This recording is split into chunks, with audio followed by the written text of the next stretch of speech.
நீங்கள் இப்போ கவலைப்பட வேண்டியது ஏடிஎம்கேவோட ஃபியூச்சரை பற்றி கிடையாது, விஜய் கவர்மெண்ட்டோட ஃபியூச்சர். ஏன்னா இந்த 25 எம்எல்ஏக்கள் வந்து இன்றைக்கி மாற்றி ஓட்டு போட்டிருக்கான். ஃபர்ஸ்ட் கேமில் படி பார்த்தா இப்போ லேட்டஸ்ட் சுப்ரீம் கோர்ட் ஜட்ஜ்மெண்ட்ஸ் படி பார்த்தீங்கன்னா the law does not favour ADMK reverse. 3-2 3ல் 2 பங்கு இருக்கணும்.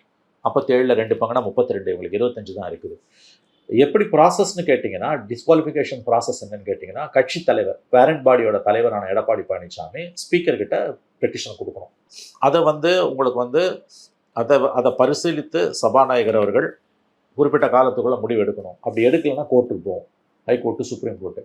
பச்சையாக தெரியுது உங்களுக்கு வந்து டிஸ்குவாலிஃபிகேஷன் 2/3 இல்லை, ஆனால் ஸ்பீக்கர் கேன் ஸ்டில் பிளே ஹெவோக்.